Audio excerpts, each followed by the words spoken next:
ভদ্র মাইন্ডে কথাটা বলছো, ক্যামেরাটা তুমি ধরো, ঠিক আছে? সাইডটা বসে অনেক কথা বলতে পারো তুমি। হ্যাঁ ওটাই ভাই একে কেউ মুখে অলরেডি 4টা পুরা হয়ে গেছে। যাকে মানে আজকে অপরূপ সুন্দর লাগছে, লাইফে হয়তো প্রথমবার নিজে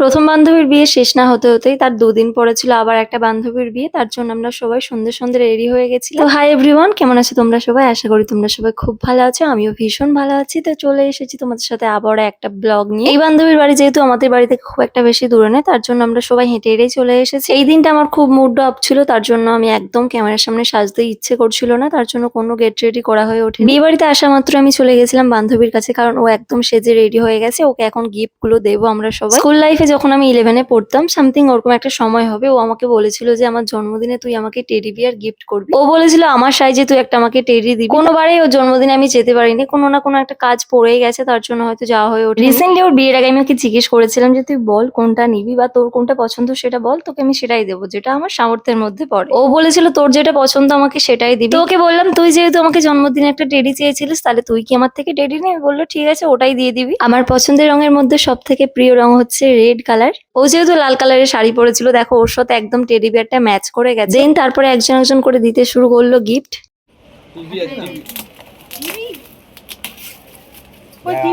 আছে তো নেই মনে হয়, আমার মনে হয় না না আদলা ইট ডিমের খোলা সব আছে। দেখে দেখে নিচে দেখে ছবি তুলে না ফটোগ্রাফ মালিক ভাগ্য ভালো স্টাডি টেবিল বেরায়নি, দুটো একদিনে কিনছিল। আমার তো ওটাই মনে হচ্ছে ওই কিছু নেই নেই মনে হয় নেই, খালি আছে। আরে না না খালি আছে, মনে হয় বের করলিস। মনে হচ্ছে স্কুল জীবনের কোনো একটা ফটো বাজি দিয়েছে। হ্যাঁ ওটাই হবে। একটু ভালো করে দেখা, একটু ভালো করে দেখা পড়ে না যায়।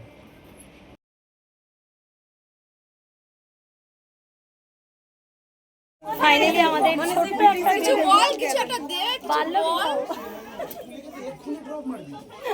হাসি খুশি জীবন বল কেমন লাগছে? বল বল, কিছু তো বল। কিছু তো বল। ও কিছু বলার নেই, এখন লজ্জা পাচ্ছে।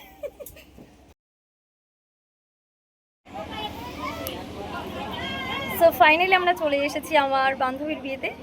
তো আজকে আমাদের লুকটা কেমন লাগছে? বান্ধবীকে দেখাসনি তো? বান্ধবীকে দেখা চল আগে। দেখিয়েছি আগে ব্লগ শুরু আর সব থেকে বড় কথা হচ্ছে এই যে আমার পিছনের ব্যক্তি, যাকে মানে আজকে অপরূপ সুন্দর লাগছে, নিজে মেকআপ করেছি, ঠিক আছে? একদম নিজে, মানে লাইফে হয়তো প্রথমবার নিজে বিয়ে বাড়িতে সেজেছে। আচ্ছা চল চল। আমার নখগুলো কেমন হয়েছে বলো? আমার নেল আর্টিস্ট হচ্ছে এই যে। যাই হোক চলো, নখ কিন্তু এটা। তো যাই হোক পুরো ব্লগটা দেখতে থাকো, খুব খুব ভালো হচ্ছে। চলো চলো। দিন সবাই এখন চলে এসেছি একটু খাওয়া দাওয়ার জায়গাতে। নির্মল একটু আসতে আমি স্ট্রাইক মারবো তোর ভিডিওতে, তুই দেখ অন কর বলছিস স্ট্রাইক মারবো, তুই কর। হাতে প্লেট দিয়ে স্টাইল দিচ্ছে, মুখে অলরেডি 4টা পুরা হয়ে গেছে।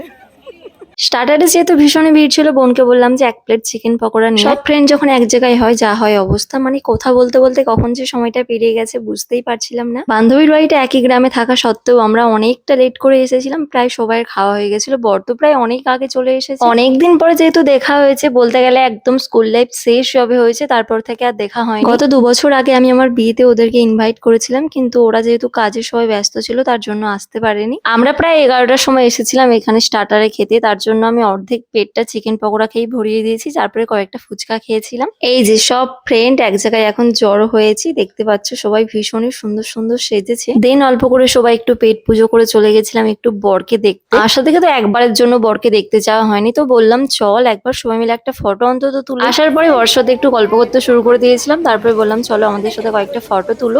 তারপরে এই যে সব মূর্তি এক জায়গায় জড়ো হয়ে গেলাম, এবার সবাই মিলে ডিসকাস করছে কে কোন দিকে দাঁড়াবে, কে কার দিকে তাকাবে। এই নিয়ে করতে করতে প্রায় আমরা 10-15 মিনিট কাটিয়ে দিয়েছি ওখানে। তারপরে একটু সবাই মিলে বসলাম। তোমাদের মধ্যে কার কার এরকম ফ্রেন্ড আছে বলো তো, একটা বাজে ফটো নিয়ে সেটাকে স্ট্যাটাস দিবা, সেটা নিয়ে ওদের মধ্যে একটা তর্ক শুরু হয়ে গেছে।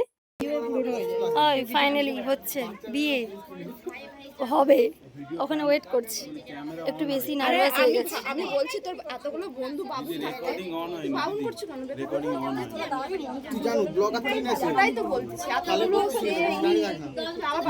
তারপরে দেখছি আমাদের হবু বর বিয়ের মণ্ডপে চলে এসেছে। এর ফাঁকে আমরা একটু চলে গেছিলাম খাবারের কাছে, যেহেতু ভিড় ছিল আবার চলে এসেছি। এখন দেখছি এখানে বউ চলে এসেছে। এক এক করে মালা বদল থেকে শুরু করে শুভ দৃষ্টি, তারপরে দুজন দুজনকে ফুল দেওয়া, তারপরে এখানে এখন পান পাতা সরিয়ে বরকে দেখা হচ্ছে। আর এই যে আমি নিজের পূর্ণতা নিয়ে অন্যের পূর্ণতা দেখতে এসেছি। আমার কথা শেষ করো, ক্যামেরাটা তুমি ধরো দাদা, ঠিক আছে? ভদ্র মাইন্ডে কথাটা বলছো, ক্যামেরাটা তুমি ধরো, ঠিক আছে? সাইডে বসে অনেক কথা বলতে পারো তুমি। বিয়ের ফাঁকে ক্যামেরাম্যানের সাথে ছবি তোলা নিয়ে একটা ঝগড়া হয়ে গেছে বরযাত্রীদের সাথে। বাঙালিদের এমন কোনো অনুষ্ঠান নেই যেটাতে একবারের জন্য ঝগড়া হবে না। তারপর এখানে হচ্ছে এখন হস্তবন্ধন। মোটামুটি বিয়ের কিছু রিচুয়াল শেষ হয়ে যাওয়ার পর এখন মেইন পার্ট, যেটা হচ্ছে সিঁদুর দান। ফাইনালি আমাদের এখন চলছে সিঁদুর দানের পর্ব। এই বিয়ে বাড়ির ভিডিওগুলোতে তোমরা এত এত ভালোবাসা দিয়েছো, কি আর বলবো। বিয়েটা হয়ে গেল, আমার সিচুয়েশনটা শুনলে ভিডিও করতে হবে, কোনো সিচুয়েশনে আমাকে ভিডিও করতেই হবে। সবাই দাঁড়িয়ে আছে, তুই বসে। সবাই দাঁড়িয়ে আছে, আমি বসে। ফাইনালি এখন মনে হচ্ছে 12টা বেজে গেছে। তো এই বিয়ে কমপ্লিট হলো, আমরা এখন খেতে যাচ্ছি। মানে গলার ভয়েসটা খুব খারাপ, একটু অ্যাডজাস্ট করে নিও।